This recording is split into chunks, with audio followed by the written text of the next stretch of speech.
Welcome to the Edifice Complex, the property design and development podcast.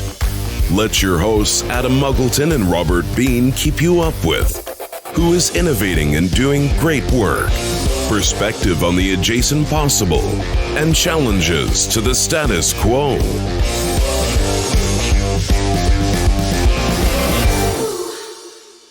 Welcome to the Edifice Complex. I'm Robert Bean, your co-host and unofficial mediator, here with my colleague, friend, official agitator, and you would have most everything to do with buildings, Mr. Adam Muggleton. Say hello, Sir Adam. Hello there. So, interesting one today. Today we're going to try and crack one of the known mysteries to the human race, right? Which is why modular construction is not going gangbusters. This is the question I want to try and fundamentally answer today. So I'm excited. Yeah, we've discussed before how the construction industry has not progressed en masse to prefabricated processes. It boggles our mind. It's an industry that has stubbornly defended its past culture, while other industries have made like huge inroads into reducing costs, errors, time, anything to do with production. So our guest today took his Bachelor of Science in Civil Engineering, Structural Engineering, added it with his Master's in Business, and became CEO of On-Site Engineering Solutions and doing business in Dubai, Qatar, Oman, and Saudi Arabia. Welcome to the show, Patrick O'Callaghan. Well, thanks very much. Thanks very much, Adam and Robert, for the introduction. It's great to be here. And I feel, that this is a great sort of fireside chat atmosphere that we can sort of tease out as much of the, background story and see where we're going by the time we wrap up. Yeah. But yeah, thanks very much for having me. Yeah, it's great to have you on, Patrick. Your firm has a pretty impressive list of clients. So we could look at King Abdul City of Science and Technology, Abu Dhabi National Oil Company, Riyadh Investment Company. I mean, the list goes on. These are not small players, and so you have many, many others. And really would like for you to share with our listeners how you found yourself changing the cultural mindset in what has become what I would say the constipated engineering and construction industry. Well put. And let me just say that, we're in the process of changing that mindset. And 15 years ago, when I arrived in Dubai, it was me, a lonely voice in the wilderness. Nobody wanted to talk about modular. The feeling at that time. And by the way, there was a huge boom on at that time. It was just approaching the end of the economic boom. And I came here from Ireland, where I had set up a prefabrication business during the Celtic Tiger years. So I left Ireland to come to Dubai because the rumor was that there was 30% of the world's tower cranes were operating in Dubai, and there was a huge building boom. So I thought to myself, yeah, that's great. This is where they need the sort of modular skill sets that we had worked through in the 10 years that I had worked in Ireland.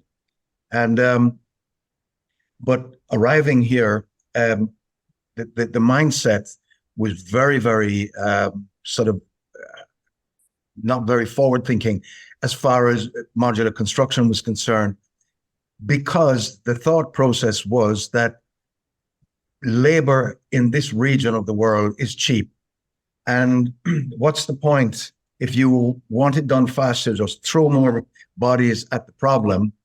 And there's huge, hundreds of thousands of workers from the Asian subcontinents that were housed and brought and sometimes trained, but very basically, and thrown at the work site. And the whole procedure was just more labor, more labor, more labor. So nobody was of a mindset, and that was easy because they could do that. You could get as much labor from Pakistan, India, various other places. And there was no appetite for modular construction. So let me just say that when I first arrived, it was very, very bleak as far as the mindset for MEP prefabrication, bathroom or kitchen pods, or full modular buildings. That was not happening. Now, you've hit on one of the things, one of my theories. I'm a madman. I have many theories running around my head at any one time, right? But one of my theories is cheap labor prevents innovation and change. Yeah. And you just basically said that in a much more eloquent way. Because look at it this way. When it's like, at that time, I've been going in and out of Middle East all my life. About that time, I remember being on a job and someone said, oh, we're behind. I'm going to get an extra 200 people down here tomorrow. You got it. Dubai, you can do that. In Ireland and the West, you cannot, right? And look at Germany. The difference, look at Germany versus, say, Dubai, right? In Dubai, the answer is more cowbell, more cheap labor, right? And most buildings there are built. This is what you should know if you're getting a skyscraper in Dubai, everybody. Most of the buildings are built by semi-skilled labor. In fact, all of them are, right? With a few supervisors. Now, if you compare that with, say, Germany, which is a high-value manufacturing economy, right? So they have expensive labor. That requires them to innovate and automate and get the most productivity out of that labor, right? So, in a way, cheap labor is a trap. Totally agree. And that just nails home exactly the point. And the whole lack of appetite in this region at that time. What has changed, though, of recent years is the whole concept of local jobs for the community, the nationals of that country. And one of the ways that they were doing that was by restricting the amount of foreign labor that you could bring in, blue collar, low skilled, low paid workers became harder and harder to recruit because the government of the day in both Qatar, UAE, and Saudi Arabia have their Emiratization, Saudization, Qatarization programs. And so what they would do is to try and make it harder for you to get cheap labor so that you will be forced to do something different. Right. And different looks like modular construction was certainly ticked that box. And there was no skill set in that field in this region. But that was the first sort of real change. And then the second mandate that came around was the whole concept of mandating BIM files and a BIM model for projects exceeding, initially it was, I don't know, the 40 stories or 35 stories. Then a few years later, they reduced the height of the building that was required to have a full BIM model down to something like 23 floors. And then it percolated so that everything that was in the public sector and everything that interfaced with the public sector had to have a BIM model. So the whole process of sort of digitizing the workplace was forced upon the construction industry here, and not before its time. Again, we were not early adopters in this region, and still that prevails. In fact, there are stories, as ridiculous as it may seem, that people would build the building 100% finished, complete, ready to hand over, and then they would hire somebody to do the BIM model of it so that they could complete that deliverable. They never used it as part of the construction, but it was a deliverable that they had to hand over. Yeah, and so I've seen that movie. Yeah. Hey, Patrick, would you talk about the impact of modular construction and prefabrication on cash flow?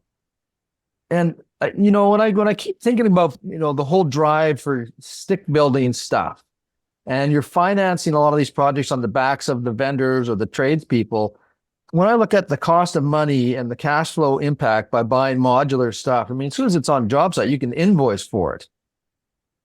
Yeah, and that, how excellent that is. I speak though from my days as a manufacturer, because I've been a general contractor, I've been a modular manufacturer, and sold business, and now I'm a engineering consulting firm that specializes in modular construction. So I've seen it from three different sides. In Ireland, we had a substantial business that manufactured bathroom and kitchen pod units, not the large modules for full buildings, and we didn't do MEP prefabrication, but just the pods. And we had to devise a way to, and I'm speaking now from the manufacturer's perspective as opposed to the contractors. The manufacturer, the mindset of in the contract at that time, and this would have been in the early 2000s, where you would not get paid for your pods until you deliver them to site. But you have all these hundreds of pods in process, and all the materials associated with that. And quite often they would be stored outside, and you might have 500 or 600 units that were ready to be delivered, but the client could not take them yet. So we devised a way where we had a vesting certificate, so that we had a drawing showing exactly which pods were located in our storage yard, and they were marked, and they were kept in a sort of a sanitized area, cordoned off, and that was signed and stamped by all parties. And that this then was brought to the client, and we were able to get partial payment because of the vesting certificate. So that sort of freed up cash for us to keep manufacturing. And of course, then when we delivered, we'd get the balance, except, the 5 or 2.5%, whatever was agreed for the commissioning and so on. But as far as the contractor was concerned, my gosh, what a boon that was for them. Until they, agreed to pay, and they could see it from our point of view as well. So this is one of the big lessons that I learned happily fairly early in my modular construction career, was that you don't just bolt on modular construction in any of its forms, like a supercharger or a turbocharger onto the construction engine. You have to tinker with all the timing, and there's commercial issues, there are logistical issues, there are behavioral changes that need to happen on all sides for all stakeholders. Right, it just zooms along, and it just almost solves itself. And I'd be talking about things like the cash flow for the manufacturer. That was sort of just one example, but there are sign off and early engagement issues.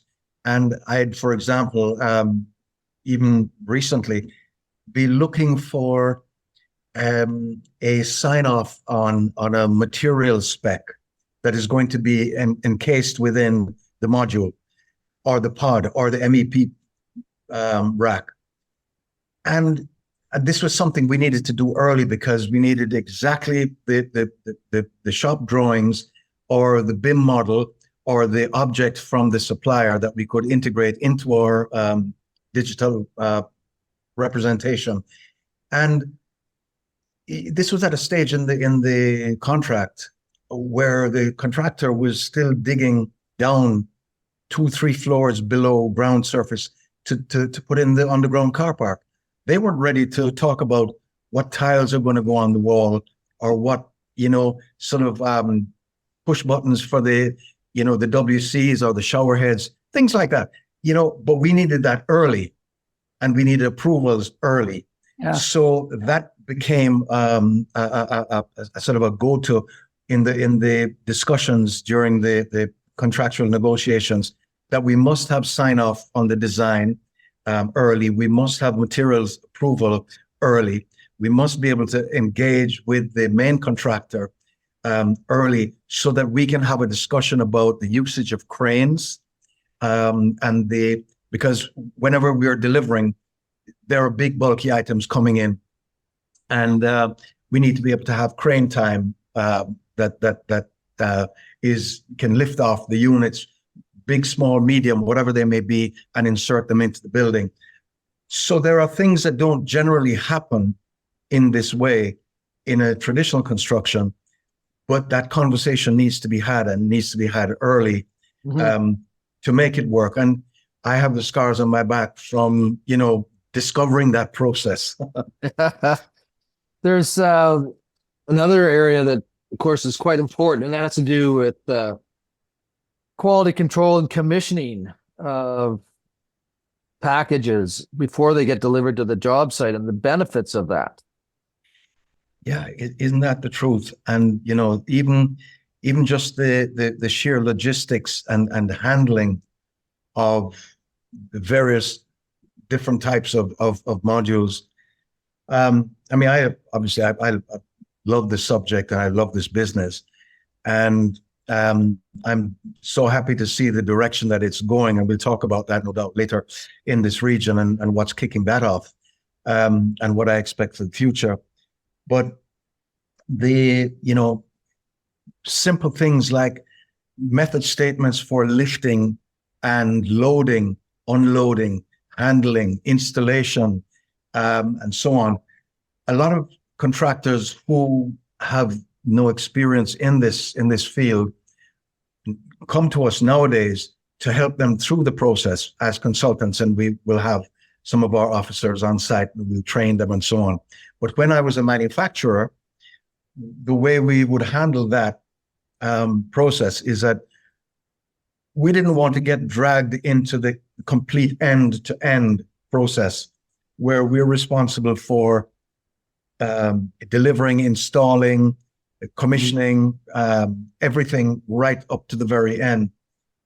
But what we would agree to do is train the contractor's staff and do, let's say there's a 20 or 30 or 40 story building. We would supervise and train the staff of the main contractor for the first 2 levels, let's say. And we would follow every morning, we would read through the method statement and go through the day's work cycle and how you lift this and how you move that and how you take off the wrapping and what stage do you, how do you dispose of it, things like that. And how do you connect the pipes together to be able to connect it to the main services. And once you've done maybe 20, 30, 40 pods, modules, or MEP racks, it rubs off pretty quickly, and a successful outcome is had by following the method statement. And it's nothing so complicated as, but it just is glaringly clear in everybody's eyes. Follow the structure of the method statement and you will have a successful outcome. So we call the supervisor, we show him what to do. We do it with him 20 or 30 times. Then we hand it over and we say, all you have to do, don't be scared. If you have a problem, call us, follow the method statement, and you will have a successful outcome. And this has worked for us. There are other companies, it's a different business model where they choose to be responsible end to end from the factory gate all the way through the final installation and commissioning. And of course, if there's something wrong with the, let's say, bathroom pod is easy, to discuss. If there's a huge hole in one side of it, that was damaged on site, that wasn't there when it was delivered, then, we'll fix it or send a team to site to fix it. But that's the contractor's cost. And if there's something that fell off inside the pod during transport that could not be seen when it was delivered, obviously that was a flaw in the manufacture. That was the manufacturer's cost. So there was a reasonably easygoing way of discussing, issues when you tear the wrapping off and open the door for the first time, and keeping those doors closed until such time as you're ready almost to the handover. I mean, I could tell you stories of, it's so important to keep those doors closed. Guys will use the bathrooms there. They will, and they're not even connected. They'll, store their tools in the bath. Oh yeah. It just becomes a storage shed for everybody's stuff. So that was job number one: keep all the temporary doors closed. Yeah. But yeah, it's a process, and it's different. But once the difference is embraced and there is the first little sniff of success and positivity of outcome, it's important to keep that team together, because they will fight harder next time to ensure that modular construction is used, because they know how easy it is been made for them, and how successful and quick it is to move on then to the next job. Yeah, I think there's in my mind, again, crazy person, so just remember that there's two reasons why modular would work. It's either a cost advantage or it's like practice.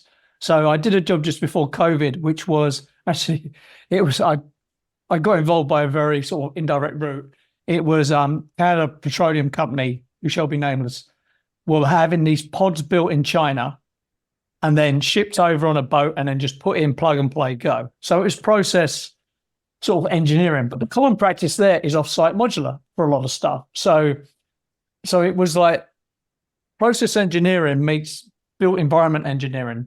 So I was involved in the off-site, like testing and commissioning.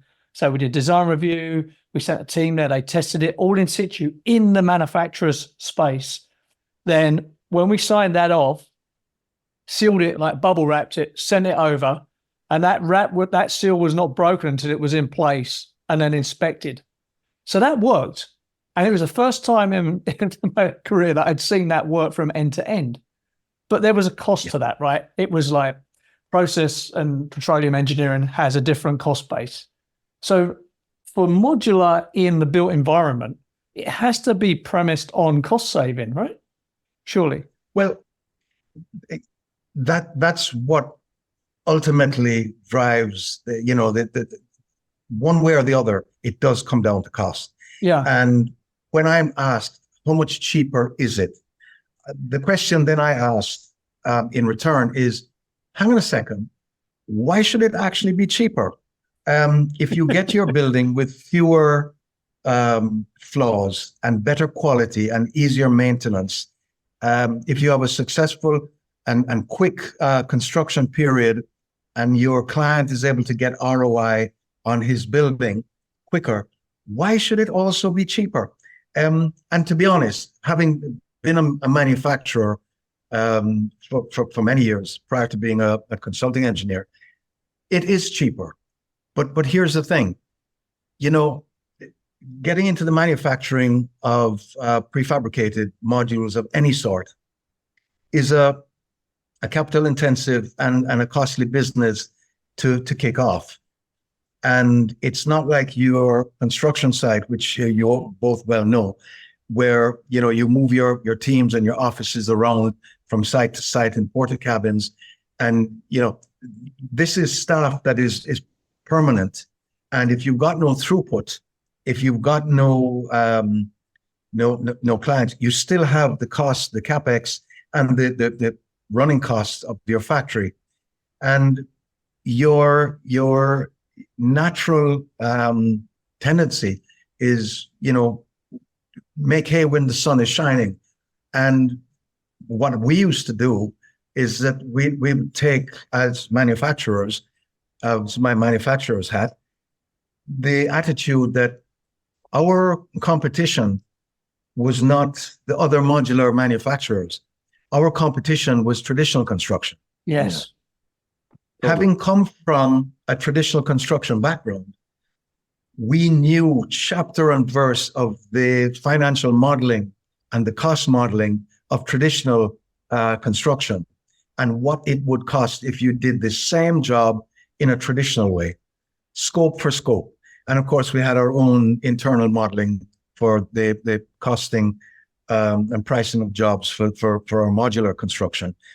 But we took the view that let's go to what we can get that's as close to traditional construction as possible, and maybe just back off just a little bit so it's slightly under the cost of traditional. However, you're going to be able to give them the keys to the building, anything from, depending on obviously on the project, they're going to get a quicker turnover of the finished building.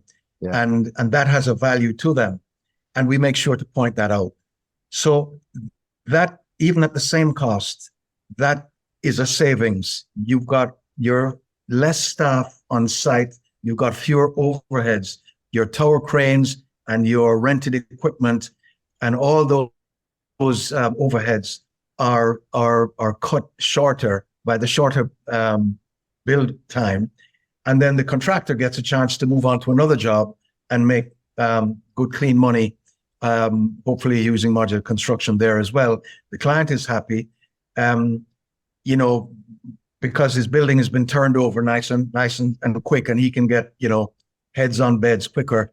But the mindset, when I arrived and having done business in Europe, when I arrived in the Middle East, the mindset was, okay, if you are trying to, as a contractor, get permission from the client to use modular construction, it must be because you're making more money as a contractor, and the client wants their share of that. Yeah. So if, you'd have to explain to them, yes, but the job will be finished quicker, you'll get it turned over quicker. And they said, no, you're making more money.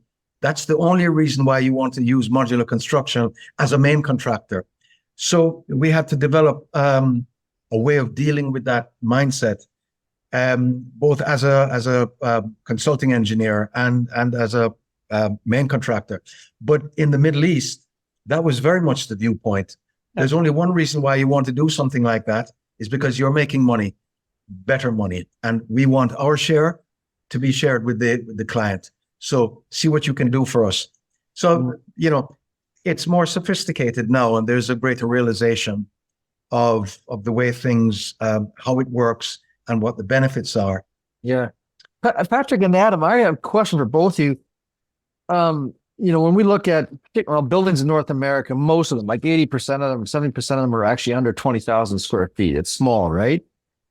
But where on construction, what size of project does it take where the mindset is of the contractor, I get my security because I can do the work, versus the contractor who's the business person? So what size of construction does the business mind take over rather than the contractor mind take over? Yeah, that's a great question. Yeah, go ahead there, Adam.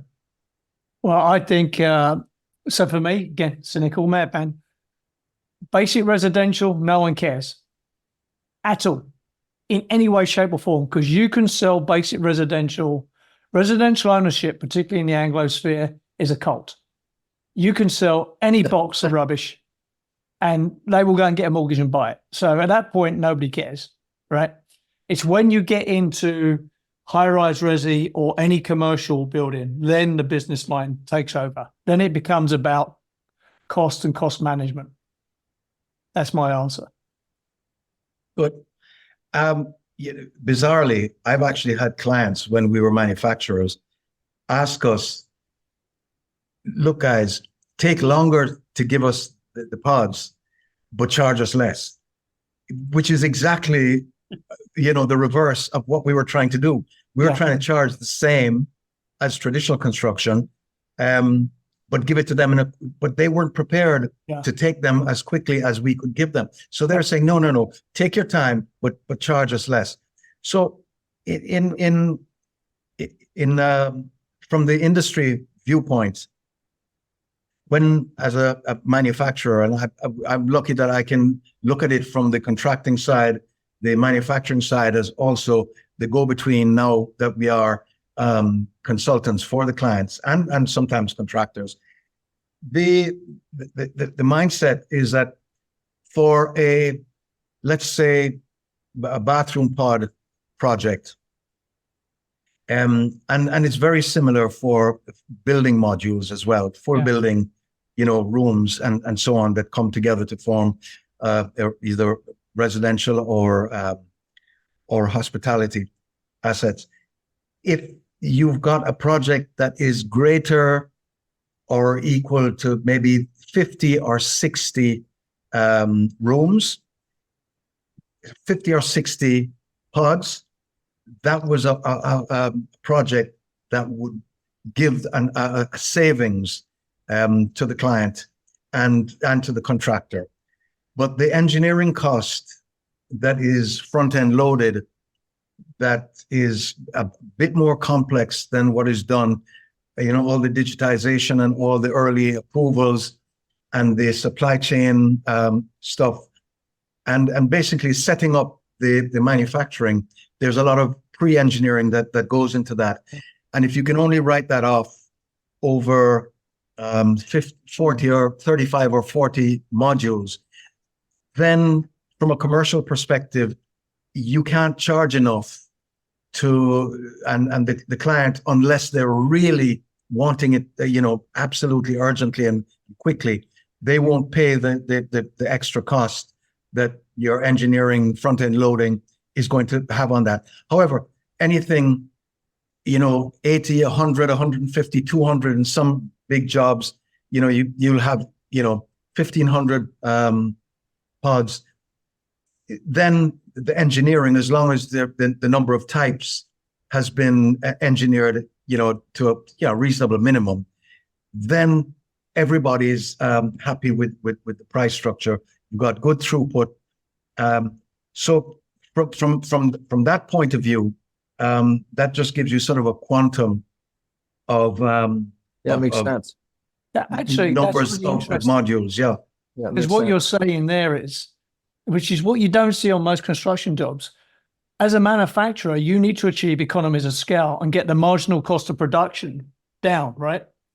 That's it. And you can only do that when you go north of 50 or 60 pods, is what I'm hearing, right? If we're talking about bathroom pods, and depending on the number of floors with MEP prefabrication, there's a lot of replication floor to floor, and the same will be true if you've got a villa development for and let's say that there are 8 or 10 modules that form each villa. And there might be 20 or 30 villas. That's hardly worthwhile approaching. But if there's 100 villas or 200, then the engineering is written off and it becomes easier for everybody. So there is a quantum. But we've had clients who paid the extra for engineering on small boutique projects because they wanted the quality, because they were previous customers and they knew what it was, they were getting. And, we've done a few. There was a wonderful job in Liverpool that we did. It was a residential, it was a hospitality, a hotel, Malmaison, I believe it was called. Yes, that's what it was. And this particular one, because it was in Liverpool, was sort of a Beatles themed hotel. And it was sort of a boutique hotel, but we had done another 1 or 2 for them elsewhere. And the numbers of pods were small, but they just loved the way that they looked and they were ready to plug in and play. And so having experienced the joy on a bigger job, they were prepared to just pay the premium so that we would deliver a smaller number and just have our engineering covered. So there are exceptions to the rule. The Edifice Complex will continue in just a moment. Are you struggling with paperwork, spreadsheet overload, and project management? Then Blue Rhythm is the solution to help you. Streamline your commissioning and project management process. Go paperless, increase efficiency, and save money. Blue Rhythm is commissioning and project management software by practitioners for practitioners, adapting to your workflows and processes, and doing things your way. Blue Rhythm provides painless and fast onboarding by bringing your existing workflows, forms, checklists, and issues logs into Blue Rhythm for you. You can use their pre-built templates to customize your commissioning workflows. And Blue Rhythm can fully handle the transition from your current software platform. Blue Rhythm is secure, scalable, and reliable, backed by amazing support, and accessible 24/7 on any Windows, iOS, or Android device. Why are you still using paper and hard-to-control spreadsheets? Start your free Blue Rhythm account today at bluerhythm.com. And now, back to the show. Are we at a place yet where architects and their clients can actually design their buildings around a catalog of pods that exist? So rather than starting from design and having that work built according to the architect's vision, that the vision is already created in the catalog and they can design around it? Robert, you're getting me on sort of where I live now and public enemy number one. The blockers in this business are usually the client's representatives, and quite often the client's representative would be the big architectural practice. Yeah, these guys get paid, on a sliding scale of fees. Everybody knows what it generally is. Whether it's delivered modular or traditional, they don't want to know. And there's no incentive from their perspective to understand the ins and outs and to work through untangle some of the issues that might be needed, especially early on, to make sure that there's the client gets the benefit of modular construction. So generally speaking, there is a reluctance to design in prefabrication tenets, and this sort of DFMA design for manufacture and assembly, that is simple to do, but needs to be done at the early stage. We do offer that as a service, where we look over the shoulder of the architect or the engineer from the first stroke of the pencil, just to say, well, put this over here, do this there, small little cues that nobody would resent and doesn't change the look or feel, but it makes the building manufacturable. So taking that on board from early has been one of the bugbears and one of the things that has slowed down the adoption of modular construction, because there's no appetite to then either understand enough about it to design it to be able to use modular construction, whether it be exactly as you said, Robert, a sort of using some shapes that are well known and well understood that are easily manufacturable, or containing the modular construction for our sort of prefabricated MEP units, in allowing for the space for the frame systems. This requires an enlightened contractor to then come back to the architect and say, dear sir, take off his hat and say, can I suggest X, Y, and Z? And the architect at this stage may grudgingly agree, but he's not going to give the drawings back to his guys to redesign it. They've already, no appetite. So what happens then is that and it's not a lean process. You design something traditionally, you want to build it modularly. Therefore, there are some tweaks that need to be done. The architect has no appetite to do that. That then falls on the contractor. And if the contractor may have a consultant helping through the process, like ourselves, we have to charge for that. And there is a cost to that, and it's double handling. So it would be a great world where this does happen, and there is an understanding from the very, very beginning. You don't need to engage a modular contractor in, because they will tell you what, to draw it in the system that suits their proprietary technology, and you want to keep the systems open so you can go out to the market and get the best value, but at least be able to be open to a modular, a DFMA type of mindset from the very beginning. And then it becomes much, much easier. And one of the things is that it's a great thing to remember. You can build traditionally a modular friendly design, but you often cannot build by modular a traditional design. So, and that goes specifically down to MEP modules and bathroom and kitchen pods. If you design it as a pod, but you want to build it as a traditional in situ executed works, whether it's a pod or MEP, you can do that at a later stage. But if you haven't designed it as a modular effort, then you can't modularize it other than, as I said, the double handling of the design, and nobody has time or an appetite for that. So yeah. It's something that's very close to my heart, and I'm glad you raised that, Robert. So, yeah, go ahead, Adam. Yeah. Go on. I have to think that from a creative mindset, that it would actually take a greater creative challenge working from a catalog of pods to make a building that was unique enough, but still modular. It's easy to create anything from scratch. You know, a couple bottles of wine and a computer and a program, and you can come up with just about any creative idea. But to work with a catalog of pods that have been used in the past, but make the building unique, that would take some creative challenge to do it successfully. And you know, when I think about stick built, either on the design side or the construction side, and the amount of wasted time that goes into that process, and the regurgitation that goes on, and the you know, you're always trying to figure stuff out. And then even Adam on the commissioning side. Oh yeah. Yeah, I mean, it's crazy. But when you get into the modularization, everything comes to the site commissioned, it works, it functions. It's a piece of it's an asset value you can invoice right away for.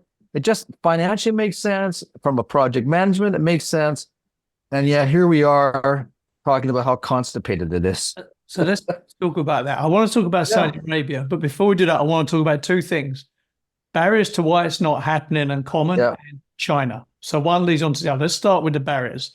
So even from this discussion, I've sort of got some insight to why I think that this isn't common practice. One is the incentive for people sort of in the project, the architects. Well, we're talking about the catalog, right? There's no incentive for an architect to get a catalog out and pull out a detail because he gets paid for producing drawings and designs, right? So, you know, you're taking money off his table, so he's not your buddy. Then the unions or the tradespeople, you're not their buddies because you're taking work away from them, right? So I think modular saves money in terms of time is money. You can do it faster. Quality matters. But if you have clients who aren't aligned with that as an incentive, it doesn't work. And you're also disrupting the logistics and the traditional workflow, right? So basically you're a pain in the arse despite all your benefits. Would that be fair? Yeah. And we've seen that in the early stages of our modular manufacturing business, that there would be attempts to sabotage certain pipes projecting from the module. So when it's connected, it leaks, and they could say, you see there, it doesn't work. So you do certain things to make sure that the person whose lunch that you might be reducing by bringing a full bathroom in, and this plumbing company that is on site has to make now the connection to that. He's saying, well, all the plumbing work that's done inside the bathroom used to be mine, and it no longer is. You know, and there would be an appetite to perhaps damage surreptitiously, and this has happened to us. So yes, it's an issue. And, one of the, and I'm not saying that we were able to solve it, but with enough projects under your belt, it becomes more normal. It becomes the way things are done. And the plumbing companies are in and out much quicker. They're not bogged down in this very difficult room where they're always being called back to make a change or to repair some defect. This is what they're doing from now on, is more hidden work, which they can do quick and fast and move away from and get paid for. So, I know the unions are an issue, in certain areas in North America, and that has been an impediment. Not so over on this side of the world.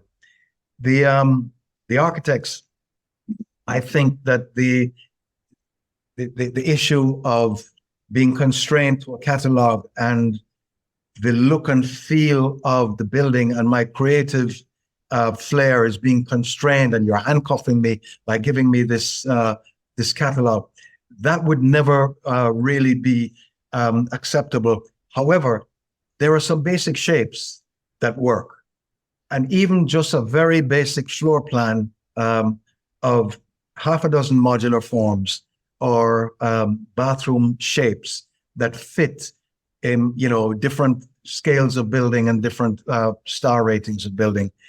That's something that is great to start with, because at least then the basic location of all the different main components in the bathroom, or if it were a large module for a building, that there's a way to connect these things together, and you want certain services to run beside certain walls so that you can connect one to the other, and so on. That is very basic, and it doesn't take away from the creativity of the architect. In fact, it just makes his job easier. So that's sometimes the way that we try to sell that, is say, look, the client will be happy because you've taken these shapes on board. The client will get his building earlier. The contractor will be happy because he can deliver in modular format, and it's a successful outcome to the project. One of the things that has solved that issue in this part of the world now is the fact that it's the developers mandating to their representatives, to the architects, to their engineers, look, guys, I know as a developer the benefits of using modular construction. I know the constraints that you might be under as far as labor is concerned. We want to be able to at least design for using modular construction in whatever format is realizable or sensible for the particular asset that we're about to build. And this is a sea change to what it used to be. It used to be that the gatekeeper was the architect, who, exactly as you said, Adam, had no real incentive to think through that process. Now they're being instructed by their client, the owner of the building. This is how we want to do it. And it's up to the architect then now to take the initiative and demonstrate that they're using various different techniques, or at least keeping them on the table from early so that they can make a decision without rework later on. And that's something that, especially in Saudi Arabia, the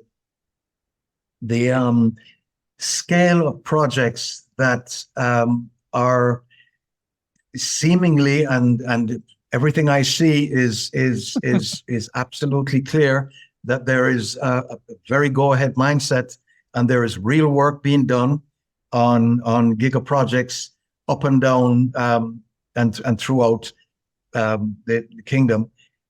And the mandates from the top down there is we must use modular construction in as much of the scope of our projects as we possibly can.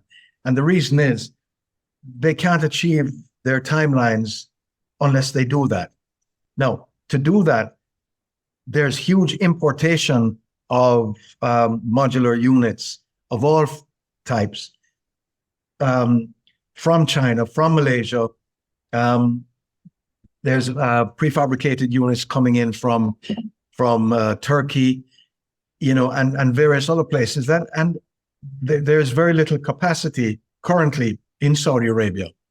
But I think that this could very well be this sort of missing link that is now been put into the jigsaw puzzle, the final little piece, that there is so much work for modular construction over the coming, let's say, decade, that it will encourage not only excellent technological developments and so on, but there is going to be plenty throughput for many modular companies setting up in this region, in the GCC, specifically, in the sort of Giga project areas, which are actually in the middle and in the west of Saudi Arabia.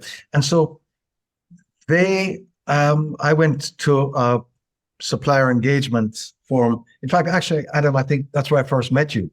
Yeah, we met at the briefing for the line, right? Now, I remember at that place, I was sitting in there, like everyone else, and they come on and do the show.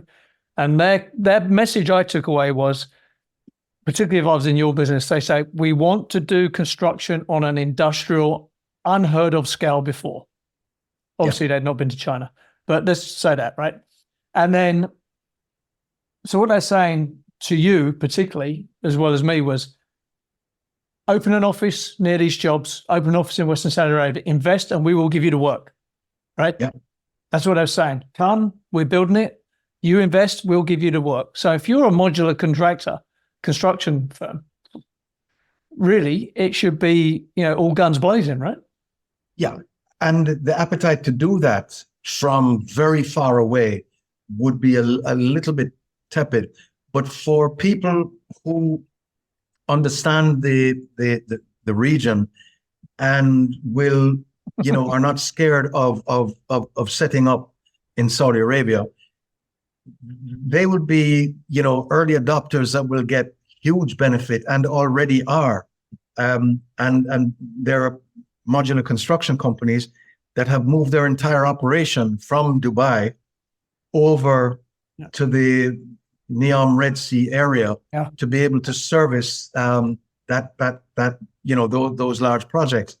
And the end result, if everybody is plays fair and plays nice, is that there will be so much regular and steady business and throughput for these factories that a number of things will begin to happen. One is that the amount of labor that would traditionally do this work would plummet because it's being done in a factory. Yeah. Two is that factories that are producing quality products that are going to be used on, Oxagon, on the line, on Red Sea, for, villas for Roshan, for Qiddiya, for Daraya Gate, and all those big projects are quality projects. And that requires a quality environment. And these are not, dusty old sheds out in the desert. These are going to be sort of more quality controlled, not exactly clean room type environments, but these are going to be good jobs for nationals, for Saudi nationals, which is brilliant because there are fewer blue collar workers being brought in to the sites. There are good jobs for Saudi nationals happening in the factories. The private sector is going to be driving the setting up and the running and the establishment of these factories. So all of that kicks off a sort of a financial sort of improvement in the construction industry, and then the supply chain gets involved, and people selling materials and the transport guides and so on and so on, and it will have a residual net positive effect in jobs, in money, in turnover, and in reducing the foreign labor. So that can only happen, if the risk profile is reasonable. And from what we both heard, Adam, while we were there, there is an offtake agreements are on the table. 30 to 45 day payment structure, that's on the table. There are investment packages which the Saudi government are looking at to help co-invest with private sector people to set up factories to operate there. Yeah. And also there is land available as well, which will no doubt always be owned by the project or Saudi government. And this is going to be a sort of a hub of activity for this modular construction sector, which is very dear to my heart and obviously yours. And I honestly think that if played correctly, this could be the final little piece of the jigsaw puzzle that kickstarts the successful realization of a well-defined, professional, and well-structured modular construction industry that works and becomes the way things are done, rather than an esoteric experiment by certain enlightened contractors or architects. I feel that that's what the future looks like, and it needs this kind of volume of certainty to be able to ensure that happens. So fingers crossed. That's when I look into the future, that's what I'm seeing at the moment. Inshallah. So just quickly, just for our listeners who aren't aware of what's going on in Saudi Arabia, there is an area the size of Belgium being redeveloped in Saudi Arabia right now on the west coast. This is in addition to other Giga projects that are going on in Riyadh.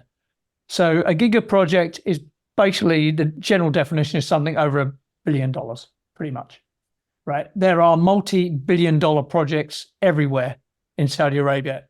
There is an unprecedented construction development boom going on there that's going to last for the next 10 years. And you will probably never, this is like a once in a 3 generation thing. You're probably never going to see this again in your career. My advice to anyone is get over there and play the game. But I agree with what you're saying there, Patrick. If this can't, the only way to solve what they're trying to do is do it at scale with pre-construction, in my opinion. If this doesn't bring modular construction to the fore, nothing will, right? Agreed. Now, China, let's just quickly talk about China. I remember during the pandemic, and you see these things on YouTube now and again, China built a hotel in 7 days, and it's like a Lego set, doink, right? And they're doing that using modular construction, right? Now, absolutely. Would you say, 2 questions here. Question 1, would you say they are the leaders in this at the moment? Yes, they are. Well, Vision Modular is, along with Tide Construction, are, from the Western world, the European side, they would be the leaders on that side of the pond. Right. But China has the advantage of scale, and their cost base is exemplary. Right. Yeah. And it allows them to transport product very, very large distances, which, by the way, is not in the mindset of a lot of these Giga projects. Have very, very stern environmental and sustainable protocols. But there are certain things that will allow for that to happen, especially at the beginning, while new factories are being set up, or those factories in China are setting up a factory close to where the product will be used. But for sure, China has massive scale. I mean, I've been to factories as a view probably in China that you can't see the end of the building, and they're huge and have to be navigated from one end to the other in golf carts. And there are radio, and you're on Zoom meetings with the guy at the other end of the factory, or with an in-house type of communication. So it is just incredible what they can do literally overnight. If you want 100 modules, you can get it next week. That's the kind of production that they can cater for, with some basic tenets as far as replication is concerned. But so that leads me on to my second question, right? Capacity. So there's so many statistics about what's going on in Saudi Arabia at the moment. One of the ones I like, whether it's true or not, I don't know. This could be hyperbole, but even if it's off by 50%, it's still an amazing figure. 50% of the world's construction, the total world's construction for the next 10 years is happening in Saudi Arabia if it goes as all the projects are announced. All right, let's pretend it's Robert's eyebrows. What? Right, let's pretend that's off by 50%. Let's say 25% of the total world's construction is going on there, right? That's like mind-boggling at every level. My question is there enough capacity in modular construction to deliver that volume? Well, right now, absolutely not in Saudi Arabia, but absolutely there's nowhere even close. Yeah. What is going to happen to deliver on those projects? And I have been consulting on the Oxagon Village project, the Oxagon project generally. Yeah, I'm familiar with that. To understand the delivery scale, the number of imports, from China, from Malaysia, from big players over in Asia, is what's going to start the process flowing. Yeah. And over 3, 4, 5, 6, 7, 8 years, which I've seen the delivery, the graph of imported product begins to taper down and is being taken up by local production. The issue is, so that's theoretical. And the process of establishing new factories is going full speed.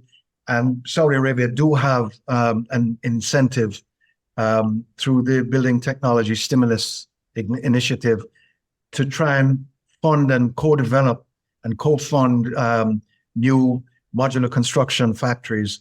And that's being funded by MOMRA, the sort of aforementioned Ministry of, previously titled Ministry of Housing. But the point I'm making is that this is nowhere near ready to deliver. And the issue for the local manufacturers as they begin to scale is the supply chain of product. Yes. And we're talking about in one factory that is because you're going to have many gigafactories to be able to produce. You will have 100 40-foot containers of raw materials coming in every single day of just raw product, doors, windows, glass, cement board, PU, foam, just everything you can think of. Yep. And these are things just to feed the factory. And then the outward bound is that much more again, because you're shipping a lot of air once these things are assembled. So, the road networks and the logistics on the ports and the ability to not run out of materials, and who's going to be buying those materials? Who's going to be producing the glass that's needed? Who's going to be producing? There is a whole host of other industries that are being encouraged to set up to feed these beasts. And so while the modular construction factories are the focal point, what's even more important is the smaller factories in a sort of a hub around them, who are manufacturing all the materials, the tiles, the marble, the glass, the doors, the windows, everything that's needed that feeds into the factory. So NIDLib have an initiative to upskill, but it's a big issue. It's a big problem, but it's going to be solved first by importation and then scaling up the local production, which is really nowhere near capable at the moment. Although there many players are ambitious and are planning to kick off very soon. I'm grinning here because my brain's going back to Deming and his fight against the North American manufacturers to apply, lean production or, his whole ethos and how it was evidently adopted offshore.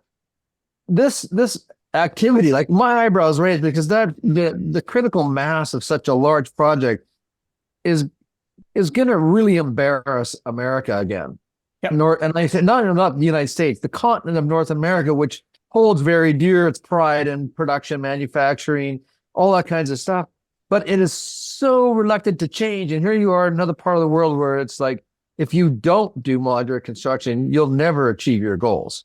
And it's going to be, I'm going to get my bag of popcorn and my Coca-Cola, and I'm going to just watch this show because this is going to be interesting over the next 10 years. No doubt about it. If I was young in my career, I would just pack my bags and move to the Middle East. Right? Absolutely. Next 10, 15 years out there and ride that. But there's also another thing here from a cultural point of view. It just dawned on me that, as many people know, that in the United Arab Emirates and Saudi Arabia, Oman, these Middle Eastern countries, that they hold dear to their cultures, and they have been somewhat flexible in terms of their culture to bring people into their countries.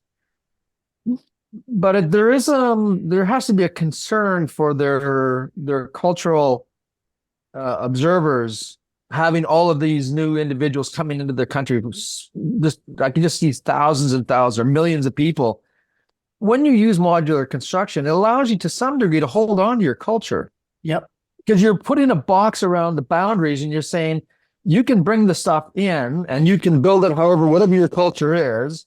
But it comes into our country and these are the cultures. Or if you're going to build into our country, these are our cultures. It seems like it could work for them. Yeah, it's a good way of limiting what they call it, cultural pollution. Right. Yeah. And that is very important in the Middle East. Yeah. I will say though, and Adam, you might corroborate on this as well, that the changes in the last 4 years or so in Saudi Arabia have been quite marked in terms of even from the arrival at the airports and how people are dressed coming in on the planes, and you've got different genders driving taxis and Ubers and so on now that you would just never have seen before, and a level of friendliness at the border that you never really I had not seen up until recently. And so for sure there are major changes afoot, and it's not what Dubai is now. And there are much more local nationals in Saudi Arabia than there are in the United Arab Emirates, in Dubai especially. But the UAE nationals are very happy people generally, but there's not that many of them. But keeping the Saudis happy is a very, very important responsibility for the government, because simply, if they need homes, they need good jobs, they need to feel that their country is being respected and is moving forward in the world, and is, welcoming the respect of and the gaze of the rest of the world as things begin to switch on, which it certainly seems like the case is. So there are, a lot of things set up in the right way to happen. A lot more needs to happen, but it seems that the first few building blocks are certainly been put in the right direction. Yeah. I see. Adam, I'm getting a vision here that Patrick, we're not going to ask you to answer right now, but I am thinking that every 2 years we should get Patrick back in to give us an update on what's going on, and he'll become our man on the ground. to give us an idea what's happening. Yeah.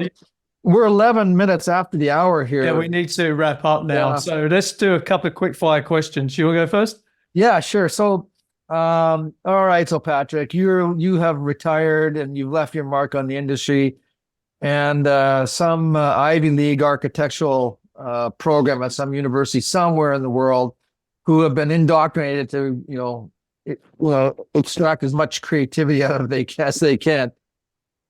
You show up with a mannequin, and you're going to talk about the human body as a modular construction, and you're going to use that as an example. What do you say to the students? My word, that's the kind of thing that, if we were more friendly, you would have fed that to me before I came on air. Yeah.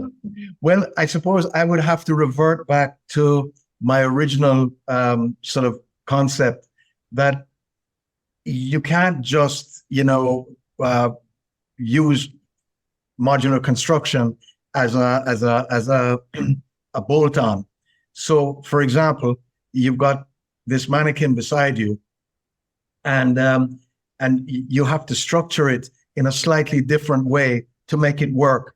And I think that the thing for me to do is to have another mannequin on the other side that is constructed in the image of traditional construction, and to be able to show the difference between the two. That would be my way of doing it, not having one, but having two. That's awesome. Yeah, because we don't typically stick built humans, right? But everybody has, if you follow the DNA structure, arms, legs, our organs are the same. We have so many similarities, but yet on the outside, we all look different. That's true. Isn't that the truth? Yeah. And I often say to people, especially for MEP prefabrication, that guys, it's just like, the milk carton. Sometimes, in days gone by, you'd buy a bottle of milk and it would be in a glass bottle. And now it's in a Tetra Pak or some other plastic container, but the ingredients inside are the same. And that's my way of saying, you're getting the same thing, the same contents, the same materials that the designers and, engineers have signed off on. It's just the containment and the packaging that's different. And but when it's all connected, it's exactly the same and operates sometimes better. All right. So my question is this, and there's a one-word answer. Is modular construction manufacturing or is it construction? It's definitely manufacturing. Correct answer. Manufacturing. And I'll tell you, I learned that lesson the hard way. When I first set up a pod company, I hired a lot of tradespeople to, do the electrical, to do the tiling, et cetera, et cetera. And it's only when I began hiring people from the manufacturing background to help me supervise, people who worked in the pharmaceutical industry, people who worked at Apple, and various other electronics industries in Ireland. We were in Cork at the time. It's a big manufacturing mecca. And these guys were able to break down the process, and we got rid of all the skilled trades, and we had multitasking, and didn't it become a full modular construction business that was a manufacturing business, whereas what I had started off on was a construction company in a shed. Yeah. Completely different. The output, it was absolutely, and I've seen both sides. So definitely manufacturing, without a shadow. That's a good way to wrap up, actually. Absolutely. 100%, by the way. Totally. A lot of people don't see it that way, and it always surprises me. Great. Well, great having you on, Patrick. Thank you so much for sharing your wisdom and really think about this every couple of years. I'll track you like a crazy ex-girlfriend. I'll get you up for coffee next time I'm in Riyadh. We'll get you back on. Great. Gentlemen, take care. Thanks very much for having me. And keep watching the show. And you're doing a great job. What a great service. Thanks a lot for everything. Thank you very much. Thank you. The Edifice complex will continue in just a moment. Are you passionate about the built environment? Do you want to learn from the industry's most inspiring, intelligent, and accomplished professionals? Then the companion to this podcast, Wisdom of the Property Crowd, is just the book for you. From Edifice Complex podcast interviews, this book distills the critical thinking, insight, and ideas of some of the property industry's most accomplished and respected practitioners. Each chapter is a synopsis of an hour-plus interview, capturing the takeaways and insights, including diagrams and images to help explain concepts and ideas. There's also a brief bio about the interviewee and a QR code linked to the podcast episode for those that want to explore further. These are the mentors you wish you had in college. Wisdom of the Property Crowd by Adam Muggleton. Available on Amazon worldwide. And now, back to the show.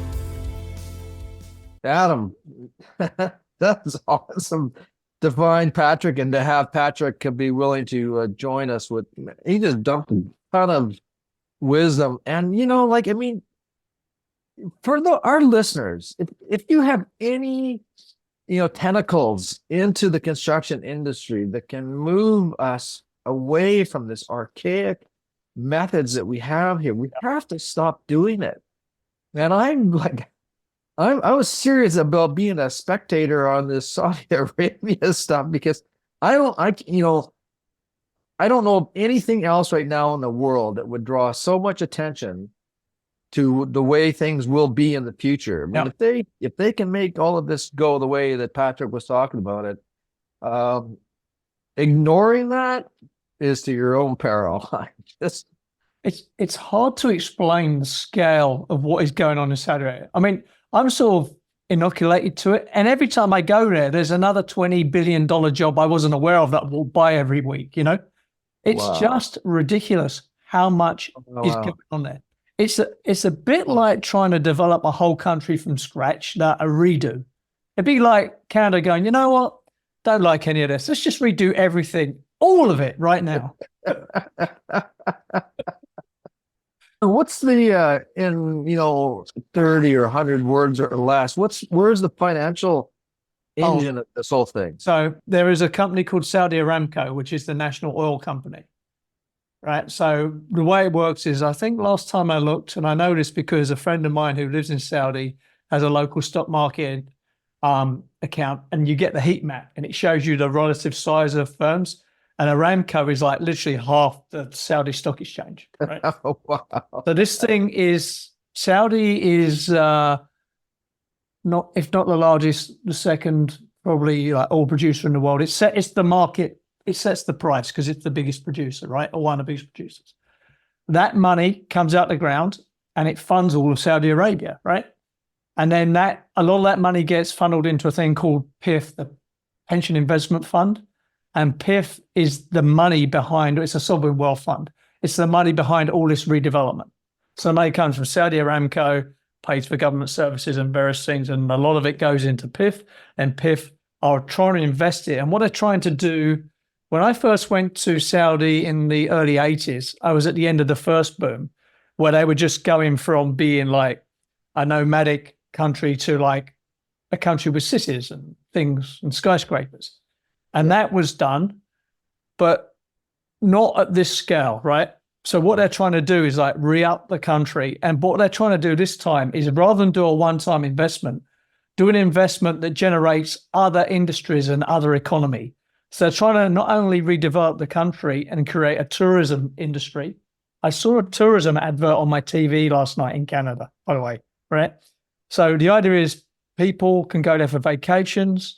So they want to develop a tourist industry, manufacturing industry, a construction industry, a whole ecosystem that when this development slowly fades away and it gets done, there's something there to carry on and create jobs. And so what they're doing is they're using this as a form of currency. Yes. And with a vision that the hydrocarbon world is changing. Yeah. So right now they have customers for their currency, oil and gas, and they're going to use that to rebuild their country for the time when they won't have the same, or it'll be different. Yeah. That's what I'm hearing. Yeah, exactly right. And there's sort of a model for that. The UAE have done this at a much smaller scale because they're a much smaller country, right? Yeah. Yes, that's an oil-based economy, but also they have a massive tourism economy. Yeah. And they have a construction economy because of it. And they have a service economy because of it, right? And they have a banking economy because of it. So message to the boneheads in our world that can't see that. yes. You know, just as the construction industry is constipated in its prefabricated world, there's a segment of the oil and gas industry that's constipated in their vision about currency. Yes. And they're defending their currency, and they will defend the currency till they're dead, and they'll take everybody down with them. Look, Saudi Arabia is a very polarizing place. People have a lot of hot opinions on it, even though they've never been there or know anything about it, right? So yeah, like everything, there's good and bad, but you've got to tip your hat to the ambition and the scale of what is being done here. Yeah. The leaders of Saudi Arabia are saying, you know what? We've got to pivot here, and that's going to require massive investment, massive change, and we're doing it. Yeah. You know, I love that. I love that. And because it's taking vision. Yep. I'm going to say it, a shitload of risk. Well, big risk. It's going to drag many other countries and a lot of other currencies into that risk. And those that are on board, like the Patricks of the world, they will benefit, right? Like I said, I'm going to get a front row seat to this game. You know what? I'd invest in modular construction right now because I just know the capacity, the appetite for it. Well, I was going to say to Patrick, he should be starting a fund. Yeah, he should be. He should actually, because he does need that investment up front. That's the thing, right? You got to raise money to make this happen, right? But you know what? Just to wrap this up, for people young or early in their career, Saudi Arabia is probably. I'm comfortable going there. I've been going there all my life, and people get frightened of it. But don't be. It has changed beyond recognition. It is actually quite a friendly place. It's a safe place. You could walk around with a $50,000 Rolex on your arm and no one will take that thing off you. I could not do that in downtown Toronto. And listeners, if I have to do this podcast by myself next time, it's because somebody saw Adam's Rolex. Yeah, that could happen. There is an opportunity here. Saudi Arabia is probably the last true expat location. When I first started, now I'm old, right? In the 80s, there were loads of places you could go and be an expat and earn tax-free money. Pretty much it's the Middle East. Yeah. Now, and it's probably Saudi is the last great area where you can go there, earn tax-free money and work on jobs that you will never see in your career again. Saudi Arabia is currently Disneyland if you're a construction or built environment designer. It is nuts. So, you know, if you want to see something extraordinary and earn money, that frankly is the place to be right now. Yeah. That's a great way to end this the podcast. Yeah. Good job, Adam. We're finding Patrick. Okay. Awesome, man. I'm a networker. See you later. See you next time. Cheers. You've been listening to the Edifice Complex podcast with Adam Muggleton and Robert Bean. To access show notes for this episode, visit edificecomplexpodcast.com. If you have enjoyed this podcast, please leave us a review on iTunes. See you next time.